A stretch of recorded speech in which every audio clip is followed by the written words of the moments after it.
జై శ్రీమన్నారాయణ. జై జై శ్రీమన్నారాయణ. ప్రియ భాగవతోత్తములారా, మన ఆండాళ్ తల్లి సాగిస్తున్నటువంటి ధనుర్మాస వ్రత మహోత్సవంలో మనం ఈరోజు ఏడో పాసురాన్ని సేవించుకుంటున్నాం.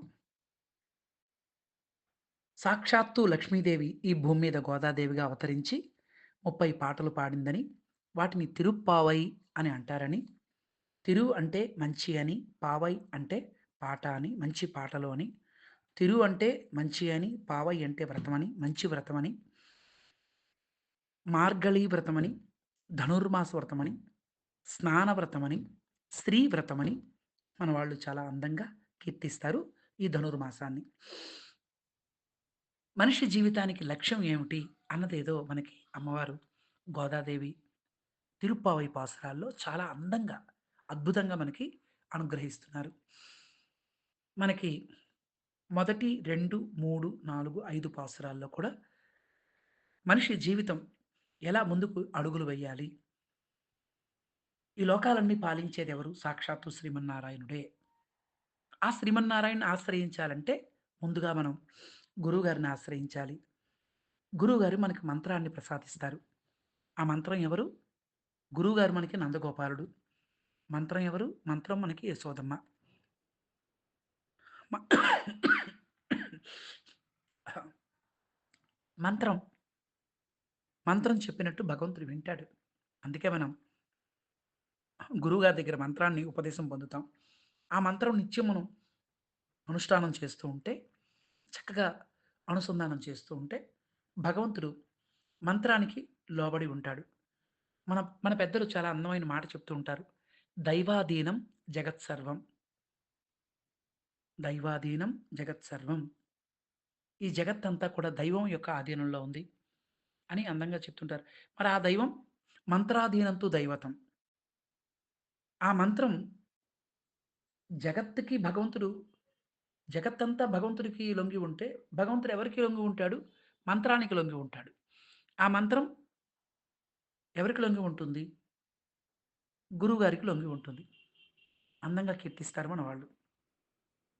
కనుక మనం మొదటి పాసురంలో మనం గురువుగారిని ఆశ్రయించి, గురువుగారి ద్వారా మంత్రాన్ని పొంది యశోదమ్మ అంటే ఇక్కడ యశోదమ్మ దగ్గర స్వామి ఎప్పుడు సింహపిల్లలా ఉంటాడు కనుక, యశః దదాతి ఇతి యశోద అంటారు. యశోదమ్మ మనకి చక్కగా భగవంతుడిని అందిస్తుంది. అటువంటి భగవంతుడు ఎవరర్రా అంటే, సాక్షాత్తు లోకాలన్నీ పాలించేవాడు ఆ శ్రీమన్నారాయణుడే అని మొదటి పాసురంలో చెప్పారు.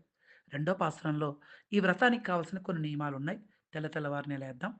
ముందు దానికన్నా ముందే భగవంతుడి యొక్క పాల సముద్రంలో పవళించి ఉన్న స్వామి యొక్క నామం కీర్తిద్దాం. అంతేకాదు పెద్దలు చెప్పినటువంటి మంచి మార్గంలో నడుద్దాం.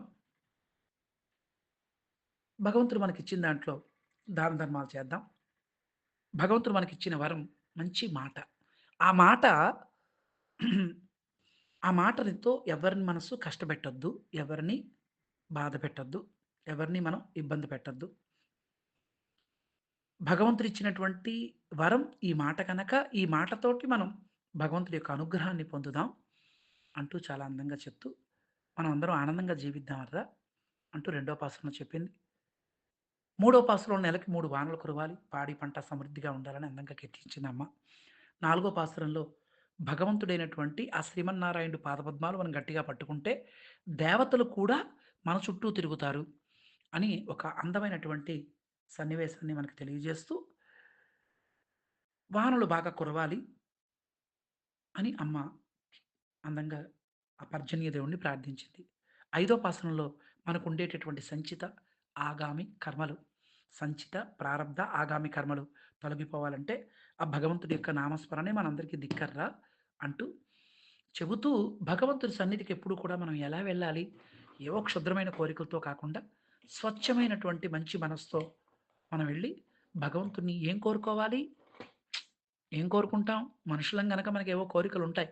కానీ నిజంగా కోరుకునేది మనం ఎవరిని కోరుకోవాలి? ఆ భగవంతుడినే కోరుకోవాలి. తండ్రి నువ్వు మాకెప్పుడు తోడుండు. నువ్వు మాకు రక్షగా ఉండు. మేమెప్పుడు నీ సేవలో ఉండాలి. ఇది కాన్సెప్ట్ మాట మన గోదాదేవిది. భగవంతుడిని ఏం కోరుకోవాలో అందంగా తెలియజేస్తుంది. ఐదో పాసురంలో.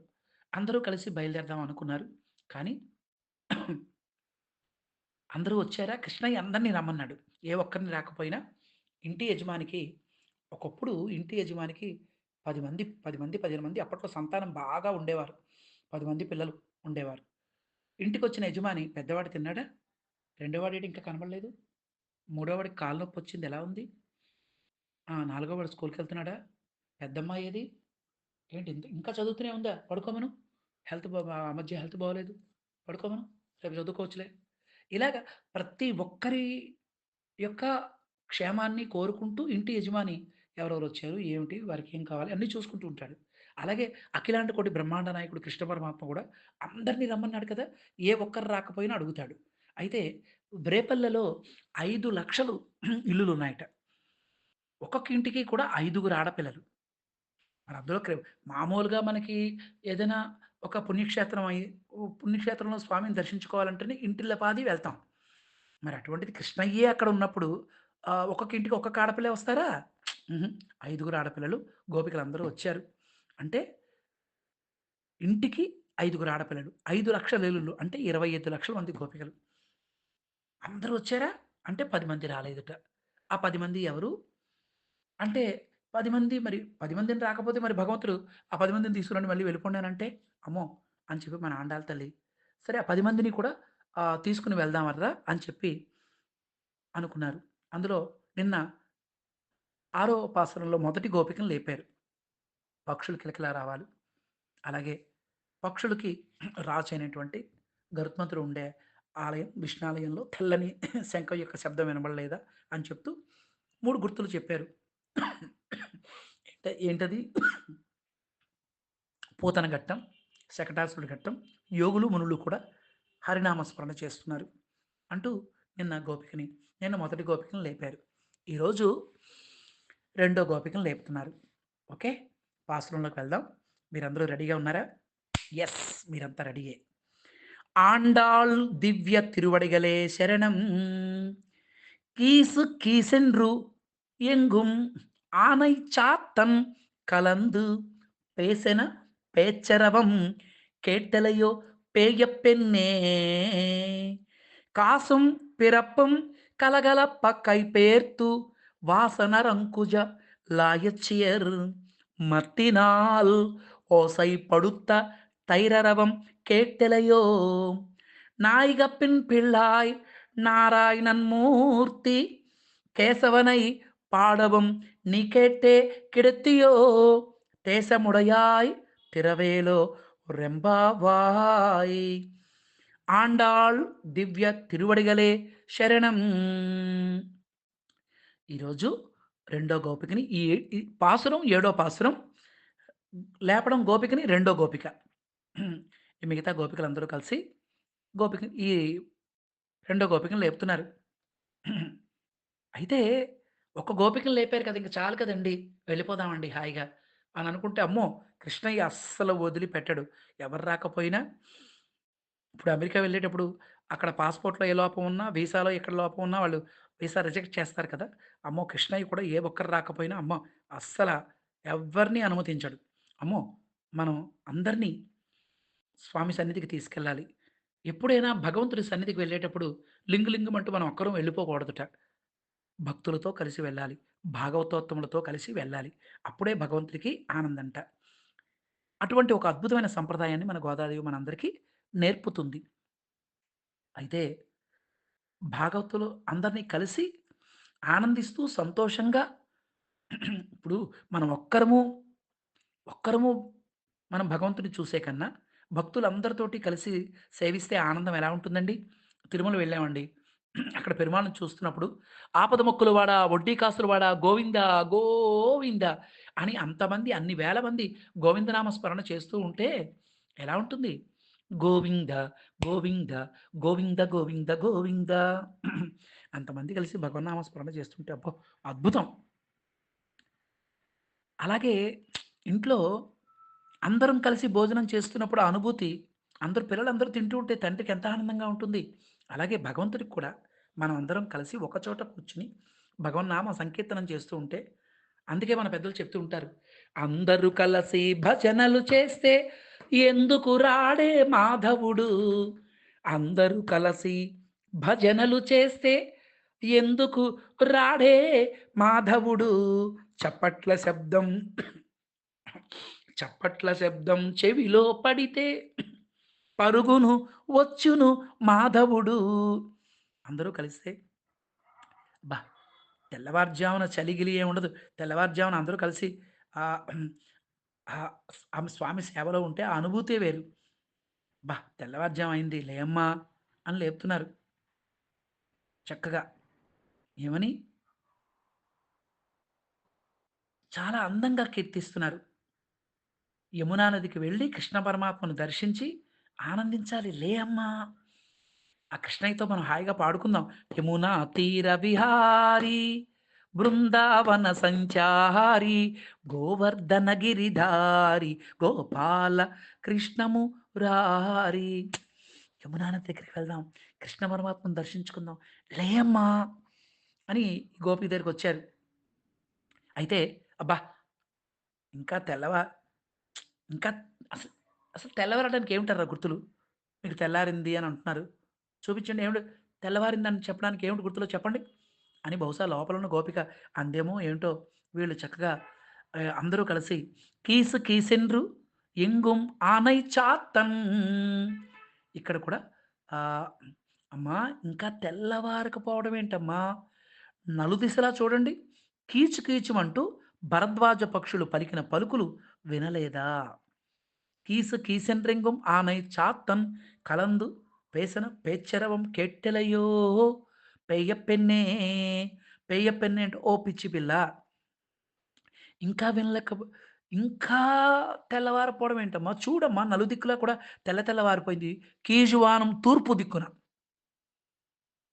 తూర్పు దిక్కున ఆకాశం అంతా తెల్లబడిపోయింది చూడు ఎన్ కీసు కీసున్ ఎంగుం ఆనై చాత్తన అంతటా కూడానమ్మా అయ్యో ఏంటి తల్లి తెల్లవారిపోయింది లేమ్మా చూడొక్కసారి మామూలు పక్షులు కావవి. కీచు కీచుమంటూ భరద్వాజ పక్షులు పలికిన పలుకులు వినలేదా?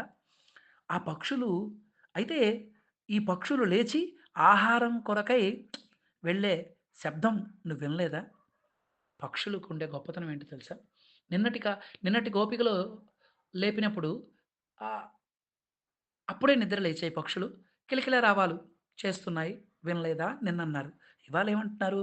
ఇవాళ ఆహారం సంపాదించుకోవడానికి వెళ్ళే ముందు అవి ఒకరితో ఒకరు విడిచి ఉండలేక అవి మాట్లాడుకున్న మాటలు నువ్వు వినలేదా అంటున్నారు.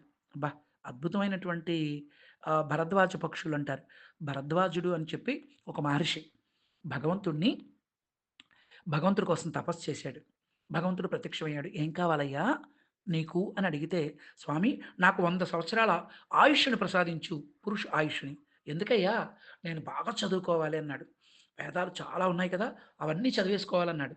"సరే చదువుకో" అని భగవంతుడు అవకాశం ఇచ్చాడు. సరే 100 ఏళ్ళు చదువుకున్నాడు. అయిపోతే మళ్ళీ సరిపోలేదు చదువుకోవడానికి. మళ్ళీ ఇంకో 100 ఏళ్ళు. అలాగా 2, 3 సార్లు అడిగాడు. అప్పుడు భగవంతుడు "హే భరద్వాజ ఇలా రా" అని చెప్పి ఒక దగ్గరికి తీసుకొచ్చి పెద్ద పర్వతాన్ని చూపిచ్చాడు. "ఇదిగో ఈ వేదాలనేవి ఈ పర్వతం లాంటివి. నువ్వు ఇప్పటివరకు చదువుకున్నది ఎంతో తెలుసా? ఇదిగో ఒక పిడికుడు" చూపిచ్చాడు. "అంటే ఇన్ని వందల సంవత్సరాలు కష్టపడి చదివావు. ఇగో పిడికుడు పిడికుడు మాత్రమే చదివావు. ఇంకా చదవవలసింది చాలా ఉందయ్యా" అన్నట్ట. అంటే మనం అవి చదవలేదు, ఇవి చదవలేదు బాబోయ్! అని ఓ తెగ ఫీల్ అయిపోక్కర్లేదు. మనకి అన్నిటి చదవడం కన్నా ఇప్పుడు చాలామంది మేము ఆ గ్రంథాలు నేర్చుకోవాలి, ఈ గ్రంథాలు నేర్చుకోవాలి, అవి సేవించాలి, ఇవి సేవించాలి అనేటటువంటి భావనతో ముందుకెళ్తున్నారు తప్ప, ఇప్పుడు వైష్ణవ సంప్రదాయంలో కొన్ని భుజాల పైన శంకు చక్రాలు వేయించుకున్న తర్వాత కొన్ని ఆళ్వార్ల యొక్క కటాక్షించినటువంటి కొన్ని గ్రంథాలు 'నాలాయిర దివ్య ప్రబంధాలేంటి, అలాగే అష్టాదశ రహస్యాలేంటి, కొన్ని గ్రంథాలు సేవించాలని పెద్దలు చెప్పారు. కానీ ఇప్పుడుండే మనస్తత్వం ఎలా అయిపోయిందంటే గ్రంథాలు నేర్చుకున్న కొద్దీ మనుషుల్లో అహంకారాలు, అహంభావాలు పెరిగిపోతున్నాయే తప్ప వినయం, విధేయత పెరగట్లేదు. పెద్దలెవరైనా ఒక వైష్ణవ స్వామి కనబడితే ఒకప్పుడు ఏ చదువు రానప్పుడే నయం. ఏ గ్రంథాలు రానప్పుడే నయం. ఎవరైనా ఒక వైష్ణవ స్వామి, ఒక భాగవతోత్తముడు కనబడితే గబగబా వెళ్లి వారి పాదాలకు నమస్కారం పెట్టి ఆశీర్వచనం తీసుకునేవారు. ఇప్పుడు గ్రంథాలు నేర్చేసుకున్న తర్వాత ఇప్పుడు ఆ వైష్ణవ స్వామి కన్నా మేమే గొప్పవాళ్ళం అయిపోయాం అన్నట్టు మరి ఫీలింగో ఏమిటో తెలీదు. వారికి పాదాలకు నమస్కారం పెట్టాలంటే ఎక్కడో ఇగో అడ్డొస్తుంది. అంటే చదువుకోవడం తప్పు కాదు. కానీ చదువుకున్నది కొంచెమైనా సరే, దాన్ని మనం 10 మందికి చెప్పగలిగితే గొప్ప. కాబట్టి ఆ గ్రంథాలు చదివాము, ఈ అసలు మన జీవితం చాలదండి ఎన్ని గ్రంథాలున్నా. అందుగురించే భాగవతం ఏం చెప్తుందంటే, "యత్ ఫలం నాస్తి న తపసా న యోగేన సమాధినా తత్ఫలం లభతే సమ్యక్ కలౌ కేశవ కీర్తనాత్" అంటుంది భాగవతం. ఒకసారి భగవంతుడి యొక్క నామస్మరణ మనం చేయగలిగితే చాలు మన జీవితం తరిస్తుంది. కనుక ఇక్కడ భరద్వాజుడు అప్పుడు భగవంతుడు అన్నట్ట, "నాయనా హే భరద్వాజ చదువుకున్నది చాలు. దాన్ని 10 మందికి తెలియజెయి. నీ దగ్గర ఉన్నదాన్ని కొంచెం 10 మందికి చెప్పు చాలు" అని చాలా అందంగా చెప్తారు మన పెద్దలు. చాలా "కాసుం పిறப்புం కలగల కైపేత్తు వాస నరంకుశ లాయచ్చియర్" అందంగా చెబుతున్నారు మన వాళ్ళు. మరో గుర్తేంటి? సరే అమ్మ అందరూ కలిసి ఎవరు గోపికలందరూ కలిసి అక్కడ ఎక్కడ? ఎక్కడమ్మా? రేపల్లెలోనే నువ్వొక్కదానివి భగవంతుడిని అలా అనుభవిస్తూ ఉంటే తప్పు కదా! ఏకస్వాదు నా భుంజీత అంటుంది శాస్త్రం. ఎప్పుడూ ఒక మధుర పదార్థాన్ని ఒక్కరు తినకూడదు. నలుగురితో కలిసి సేవించాలి. ఇంట్లో అందరూ కలిసి తింటుంటే ఆనందం ఎలా ఉంటుంది?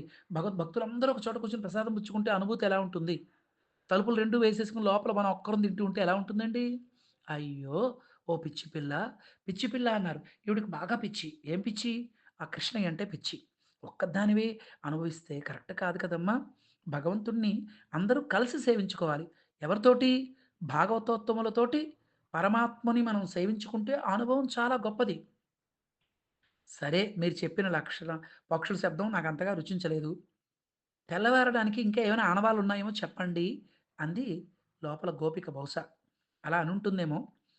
అప్పుడు వీళ్ళేం చెప్పారు, "కాసుం పిறப்புం కలగలప్ప కైపేత్తు వాసనరం కుచలాయచ్చియేర్" అమ్మా!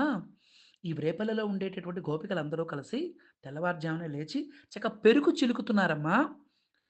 ఆ పెరుగు చిలుకుతున్నప్పుడు మెడలో ఉండేటటువంటి ఆభరణాలు, ఆ ధ్వని పెరుగు చిలికినటువంటి శ్రమ వలన ఆ కేశాలు వాళ్ళకుండేటి మంచి పరిమళించే కేశపాశాలు విడిపోయి, ఆ కదలాడుతూ ఉండగా, పెరుగు చిలికిన ధ్వని నీకు వినబడట్లేదమ్మా? తెల్లవారడానికి ఇంతకన్నా మంచి ఆనవాలు ఏముందమ్మా? అంటున్నారు. రేపల్లెలో గోపికలందరూ కలిసి పెరుగు చక్కగా చిలికేవారు. అందులో మంచి వెన్న తీసేవారు. ఆ వెన్నంటే మన కృష్ణయ్యకి చాలా ఇష్టం. మనం పాడుకుంటాం గదా! "వెన్న దొంగ వెన్న దొంగ వెన్న దొంగరో, వెన్నెల్లో ఆడుతూ ఉన్నాడురో, వెన్నలాంటి మనసురా వెన్నలాంటి మనసురా, రేపల్లెకే వచ్చాడురా, వాడు మా పల్లెలో ఉంటాడురా." కన్నయ్యకి వెన్నంటే చాలా ఇష్టం. ఆ వెన్న ఎక్కడి నుంచొస్తుంది? పెరుగు చిలికితేనే కదా! అందుగురించి కృష్ణయ్య వస్తాడేమో అని ప్రతి ఒక్కరు క ప్రతి గోపిక దగ్గరికొస్తాడట కన్నయ్య. వచ్చి "నాకు కొంచెం వెన్న పెట్టవా?" అని ఎంతో ముద్దుగా, ఎంతో క్యూట్‌గా అడుగుతాడట. కనుక అమ్మ అందరూ పెరుగు చిలుకుతున్నారు. ఎంతమంది? ఇన్ని వేల మంది, ఇన్ని లక్షల మంది పెరుగు చిలుకుతూ ఉంటే ఎలా ఉంటుంది? ఆ మెడలో ఆభరణాలు ధ్వనిస్తుండగా, అబ్బబ్బబ్బా! "అది నీకు వినిపించలేదా అమ్మా?" అన్నారు. "మా అందరికీ నాయకురాలివి కదమ్మా నువ్వు. ఓసైపడుత్త తైదలోన్ కేట్టెలయో నాయిగ పెన్పిల్లాయ్" అంటున్నారు. మా అందరికి నాయకు నాయకురాలుగా ఉండి, ఓహ్! హే గోపిక తల్లి నువ్వు వింటున్నావా? మా అందరికీ నువ్వు నాయకురాలుగా ఉండాలి. ఇంకా పడుకున్నావేంటమ్మా? చక్కగా మనమందరం ఏం చేద్దాం?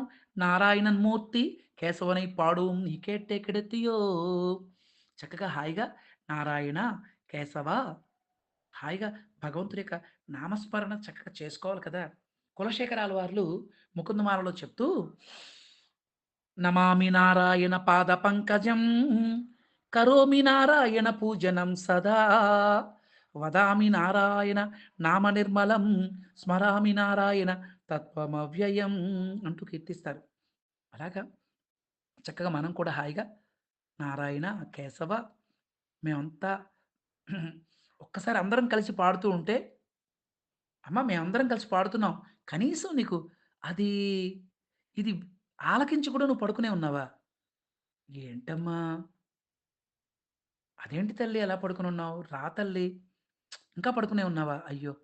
లే అని వీళ్ళందరూ కేశవనై పాడువం నీ కేటెక్కడెత్తియో, దేశముడయాయ్ తెరవేలో రెంబాబాయి. ఈ బయటున్న గోపికలు బహుశా కిటికీ ద్వారా లోపల ఉన్న ఆ గోపిక సౌందర్యాన్ని చూసారో ఏంటో తెలీదు. మొత్తం మీద ఆ కాంతి లోపల లైటేస్తే ఆ కాంతి బయటకొచ్చినట్టుగా "అమ్మా నీ తేజస్సు తేజముడయాయ్, నీ తేజస్సు మాకు తెలిసిపోతుందమ్మా. నువ్వు భగవంతుడిని చక్కగా ఆహ్, అనుభవిస్తున్నావు. ఆ భగవంతుడి యొక్క దివ్యమంగళ విగ్రహ స్వరూపాన్ని నువ్వు సేవిస్తున్నావు. ఆ బ్రహ్మ తేజస్సు మాకు తెలిసిపోతుంది. లేచి రామ్మా" అంటూ ఈనాటి పాసురంలో మన ఆండాళ్ళ తల్లి కీర్తిస్తుంది. రెండో గోపిక వీళ్ళతో వచ్చి చేరింది. చక్కగా ఒక్కొక్క రోజు ఒక్కొక్క గోపికను లేపినప్పుడు ఒక్కొక్క ఆళ్వార్ల యొక్క కటాక్షం మనం పొందుతున్నాం. ఆళ్వార్ల గురించి మనం ప్రత్యేకంగా చెప్పుకుందాం. అయితే ఇక్కడ గుర్తుపెట్టుకోండి. ఇక్కడ భరద్వాజ పక్షులు పలుకులు అంటున్నారు. అంటే ఆళ్వార్లనే మహాభక్తులు పాడేటటువంటి తియ్యని పాటలు. పాడితే రామయ్య పాటలే పాడాలి. ఇక్కడ పెరుగు చిలకడం అంటే అలనాడు క్షీరసాగర మథనం చేశారే దేవతలు, రాక్షసులు కలిసి మందర పర్వతాన్ని తీసుకొచ్చి వాసుకి సర్పాన్ని చుట్టి చక్కగా క్షీరసాగరంలో చేశారే ఆ క్షీరసాగర మథనం అప్పుడు భగవంతుడు కూర్మావతారుడై వచ్చాడే అది ఎంత గొప్ప పరమ పవిత్రమైందో వీళ్ళు పెరుగు చిలకడం కూడా అంత గొప్పది అంటున్నారు. పాలంటే ఏమిటి? భగవంతుడి యొక్క కళ్యాణ గుణ విభూతులు అంటారు. భగవంతుడి యొక్క స్వరూప గుణ విభూతములు అంటారు. ఇంకా మదించడం అంటే ఏంటి? మననం చేయడం. ఎక్కువగా భగవంతుడి గురించి స్మరించడం. ఇక్కడ గోపికలంటున్నారు అనుకుంటున్నారు? మహాయోగులుట. ఇక్కడ మంగళసూత్రాల ధ్వని అంటున్నారే, ఆచార్యులు ఇచ్చేటటువంటి అష్టాక్షరి ద్వయ మంత్రోపదేశాలు. ఇక్కడ కేసి కేశవనై అంటే కేసి అనే రాక్షసుడిని సంహరించాడు కనుక భగవంతుడికి కేశవుడు అయ్యాడంటారు. కేసి అంటే అహంకారం. మనలో అహంకారం తొలగి భగవంతుడి పాదపద్మాల్ని ఆశ్రయిద్దాం అంటూ అమ్మవారు ఈ పాసురంలో ప్రతి పాసురంలో కూడా పైన ఒక అందమైన కథ చెప్తూ లోపల ఒక అద్భుతమైనటువంటి ఒక విశేషార్థాన్ని మన ఆండాళ్ళ తల్లి కటాక్షిస్తుంది. చక్కగా మనం కొంచెం సంక్షిప్తంగా చెప్పుకుంటున్నాం.